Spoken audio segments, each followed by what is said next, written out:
This isn't the working class rising up. This is the ruling class punching down.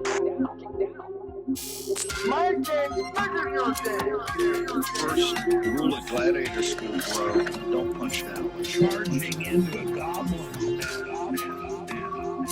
Hail Trump! The threat from outside forces is far less sinister, dangerous, and grave than the threat from within.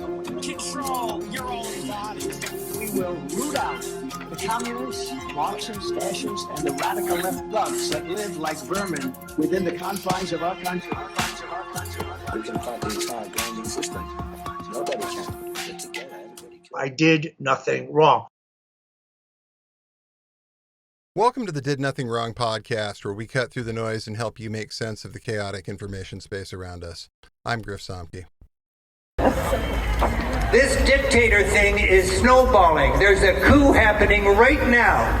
It's like a war, but it's not overseas. It's from within. Our president has even got a name for us. We are the enemy from within. And the troops are primed and ready. Imagine, in the United States, it's actually getting scary to talk openly. People in all walks of life, professors, teachers, journalists, local leaders, they have to actually calculate, is it a good idea to talk about this here? Can I get away? Am I going to regret saying this here or there? When I give a talk and I come off of the stage, lately people say, thank you for saying that. It's courageous for you to be speaking out. If it's courageous for me to be speaking out, what does that mean? We all got to speak out. I cannot believe this is an issue in our country right now. So that was reality TV star Rick Steves speaking at the October 18th No Kings rally in Edmonds, Washington. And for those of you who would disagree with my characterization of Rick as reality TV, I happen to find his shows very realistic, much more than, say, the Kardashians or Duck Dynasty or fucking whatever, I don't know, one of those kinds of shows. Rick is, by all reports, a real one, and somebody you definitely would rather have on this side of things. Environmentalists, what's the new word for us? Climate extremists. It's evil, discredited. Antifa, what is that? It's not even an organization. It's created to con us. It's just another word for citizens who care about democracy. Antifa, anti-fascist. If that's what that is, let's hear it for Antifa. Anti-fascism. What's not to like about that? He's a local around here. He's also the host of a long-running travel show, budget travel show on PBS. It's been running for decades. And honestly, he was pretty representative of a lot of the crowd at the event. There were lots of families with signs. There were lots of, boomers. There were lots of kids. It was a very Caucasian crowd. Granted, it's a pretty Caucasian city, but work with me here. There were a lot of people of pretty normie extraction here. And there were a lot of costumes, which is great. So close to Halloween, everybody had an excuse to go buy costumes, and everything's just kind of serendipitous right now about this. And I gotta say, it was more than a little surreal to hear a land acknowledgement as a drone hovers overhead. Place is to host people and their successors, the Tulalip tribes, who since time immemorial have taken care of, hunted, fished, and gathered on these lands. We respect their sovereignty, their right to self-determination, and we honor their sacred spiritual connection with the land and water. By acknowledging these homelands, we commit to working with tribal nations. As a community, we commit to learning the true history of this place and working toward a future rooted in respect, partnership, and justice. Thank you. There was a lot of drone activity at this thing. I was there for probably about an hour at the beginning, and I saw at least 5 separate overflights. Someone asked who I thought it was, and I said Homeland Security probably. And I figure it's good for people in the crowd to understand that the surveillance state is now coming for them directly. And what better way to do that than to point out that somebody's got a drone filming them having the most benign protest you'll ever see. Hopefully, it's the local news or something, but there was definitely some LE out. And all the speakers made sure to emphasize a commitment to nonviolence. And they were very, very adamant about that point. And I think that has a lot to do with Speaker of the House Mike Johnson's comments. Republican lawmakers on Capitol Hill have been speaking out against the No Kings rally leading up to today's events, including Majority House Speaker Mike Johnson. I encourage you to watch. We call it the Hate America rally that'll happen Saturday. Let's see who shows up for that. I bet you see pro-Hamas supporters. I bet you see Antifa types. I bet you see the Marxists in full display, the people who don't want to stand and defend the foundational truths of this republic. And we do. And that's what we're here doing every single day. This does not look like a crowd that's going to be violent. It just didn't really have that vibe about it for whatever reason. Anyway, the day crowds like this start getting violent is the day we know the game is pretty much over at that point. And I've been thinking a lot about that idea because a lot of people came out yesterday. Some estimates were saying the low end of that is 5.5 million. The high end is 8.5 million, which is wow. And I didn't see one report of arrests. There was one guy in Jackson Township, New Jersey, who apparently tried to drive a car into the local No Kings protest there. We heard like this collective whoa, and then we kind of looked over and this white truck had came up on the curb and the curb turned into a guardrail and they hit the guardrail, and then I don't know if the guardrail hit into the person sitting behind it or if the truck hit her. She says the truck immediately drove off. Other people, we were kind of getting out of the way, and then the paramedics came and then the police came quickly. Democrat leaders are going to join for a big party out on the National Mall. They're going to descend on our Capitol for their much anticipated so-called No Kings rally. We refer to it by its more accurate description, the Hate America rally. You're going to bring together the Marxists, the socialists, the Antifa advocates, the anarchists, and the pro-Hamas wing of the far-left Democrat Party. That is the modern Democratic Party. Now, I'm no expert on anarchists, but I've hung out with quite a few in my time. Quite a few of my political opinions run in that direction. So I would say I at least kind of know what I'm looking at there. And this crowd was not an anarchist crowd. This was predominantly a normie crowd with signs that you'd see like in a resist Facebook group or, that's almost what this was a resist Facebook group that just happened to have a meeting, because that's the kind of vibe that we had there. And I think that there's actually a lot of value in being able to have basically 7 to 8.5 million normies show up in the streets and not break things. Now, having that many people in the streets might be necessary at some point in the not too distant future. So building the signaling mechanism to make that happen now is a very smart thing, I think. And Carl's always saying this, but I also want to emphasize, I agree with him here, that these events provide a great opportunity for outrage, because right now there is enormous amounts of anger and frustration in this crowd. Look at the signs. There was a lot of discourse yesterday on Blue Sky about how these people are basically Fed posting in real life. And it's true. They're coming with signs and pictures of guillotines and all kinds of other stuff. You'd see somebody do that online. You'd be like, hey now, what's up, Fed? But these are like normies. These are people who don't necessarily spend a lot of time, and they're pretty boiling mad about the direction of the country right now and the world, and they're really looking for a place to put that anger. And someone's going to leverage that. And if you want it to go in a direction that you think would be more productive than what they're doing right now, or whatever the other folks might want to leverage it into, then you got to get out there and convince them. I mean, seriously, if you can't figure out how to do an entryism in a crowd like this, what are you even doing? So in addition to No Kings, there were also demonstrations at ICE facilities all over the country, including this one in Portland, Oregon, with some footage shot by journalist and former Did Nothing Wrong guest Amanda Moore. Go subscribe to her Patreon, flip her some money. She's great.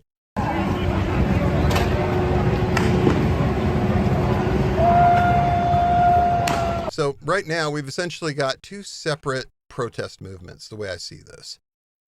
We have the big rallies that are pretty peaceful. And if anybody wants to argue that point about it being peaceful, you should point out that we just had 7 million people come out in the streets with no problems. And when they had 53,000-ish show up in DC, Congress got sacked and people got killed.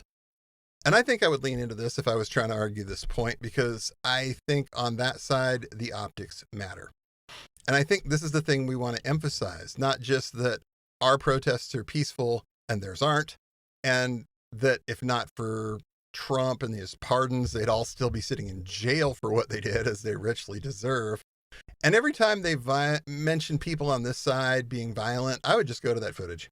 I would show the footage of their side attacking the police, throwing the barriers, all the slurs, all the yelling, invading Congress, the guy with the zip ties that was looking for Pelosi, the skull mask girl that stole Pelosi's computer. I mean, Baked Alaska with his feet up on Pelosi's desk on the phone doing his thing. I mean, come on now. Show plenty of that footage until they just get mad and call you names and walk away. Their side is not peaceful. We have seen that so many times now. They are not peaceful. When they come out into the streets, they're looking for either an excuse to play victim or heads to break. Every time. It's what their movement is based on, and it's what they do. So my suggestion would just be to bring up J6 every time these people want to argue about whether you're peaceful or not. Just absolute, pure, unadulterated whataboutism. And if they point out that they still haven't answered the question of why their side is so violent every time large groups of them get together from the people whose heads they are looking to crack. And don't they think it's even a little bit hypocritical of them to be expecting nonviolence? I mean, point to all the books they've written, like On Humans by Posobiec, where they literally talk about how they're going to have to be like Pinochet and Franco and kill the people that all get in their way, and explain to them that they have absolutely no leg to stand on when it comes to this. They've been preaching violence against us for years, and yet our side has done a very good job of going out and showing out in public with no violence, and their side just can't. Make them defend J6 if they want to have that conversation. And point out that the pardons don't really mean shit here, because all of those people were convicted in a court of law, and if not for the corruption that is every bit of the Trump administration, they'd all still be in jail. And I think that's a winning argument. Footage of No Kings versus footage of J6. Anybody that's on the fence here can look at this and say, one side is extremely violent and one side isn't. Yet, the extremely violent side keeps accusing the non-violent side of being violent. Weird. And you hate to get into cliches like every accusation is a confession and all that, but damn, sometimes cliches are cliches for a reason. And then there's a smaller and far more militant movement. And that movement is mostly at this point focused on ICE and their detention centers. And I think that's a really, really good thing, and it's a really good example of what a diversity of tactics can mean in the real world. Because at some point, it's going to be necessary to merge these movements in order to be successful. And I think ideally, I would see the merge as looking like the large crowds showing up at the ICE facilities. I mean, think storming the Bastille here. Because a few hundred people going back and forth with DHS, that's one thing. But say you can turn the march from downtown Portland and point it at the detention facility? What happens then? You have, close to 50,000 people marching on the detention facility? Because I think at some point we have to ask ourselves what we want out of all of this. What's the absolute best case scenario for us? And I assume that looks a little different for everyone, but I think most of us can agree that somehow getting out of this current mess that we're in with as little damage as possible and a roadmap for making sure it never happens again is probably about the best situation we can hope for. So how do we get there? Now, this is the part of the show where I might get canceled because I'm going to talk about some strategic and tactical ideas that came from some really, really bad people. I'm a firm believer in the idea that you have to understand the opposition and why they do what they do, and that usually requires reading them in their own words. And I've heard a lot of people say recently that they think this thing needs a leader to get to the next level. They think this whole thing should unify behind one person and should set up a traditional campaign in 2028. And I respect that opinion, but I disagree completely with it. I think that people miss exactly how successful a strategy of, let's just call it, leaderless resistance has been for the really bad people.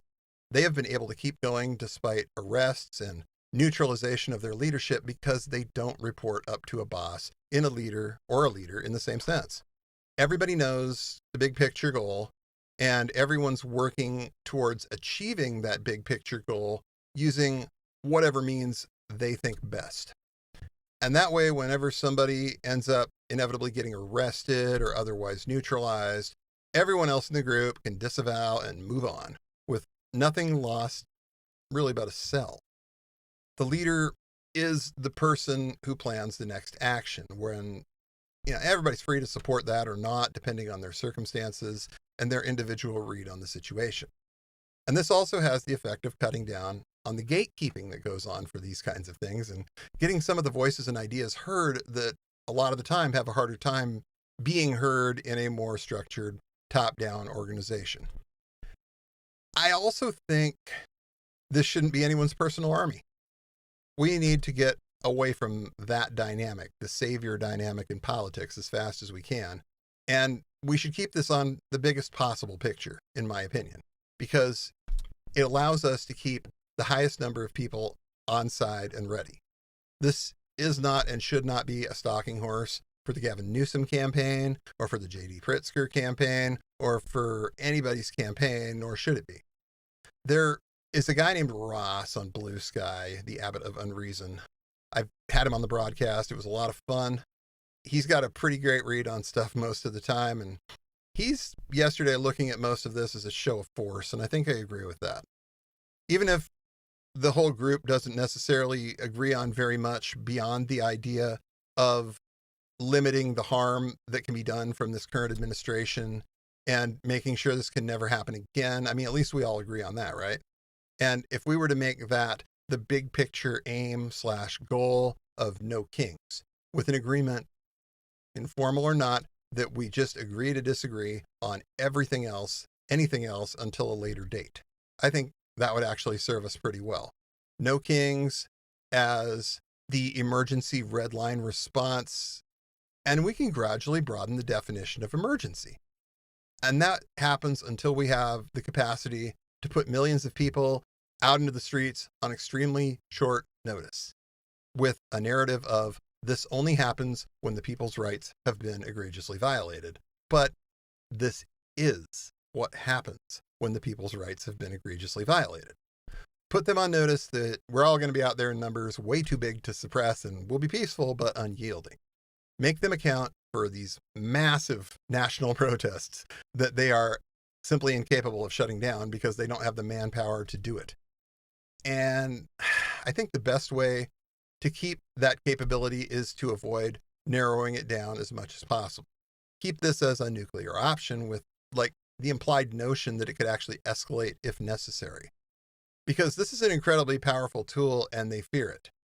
If they weren't afraid of it, you really wouldn't have seen speeches like the one Speaker Johnson made. You wouldn't see them trying to imply that all these people are terrorists and that they're the enemy from within. They're not capable of putting this many people into the streets for any reason. They can't do it. If they were, they'd have done it by now many times. We all saw what absolute maximum effort looks like from them, and it's J6. If they were capable of putting numbers like No Kings into the streets, just think of what they'd already have done with that. Until they prove otherwise, they cannot do this, and that is an advantage that we can absolutely leverage. And that's what we have to do from here on, in my opinion. We leverage the advantages we have and we force them to engage on those terms. And then when we are successful, we are as loud about it as possible. And when you think about it, that's the strategy they've been running on us. And we have been taking that bait for the last 10 years. It's absolutely high time that we stopped and started using it back on them.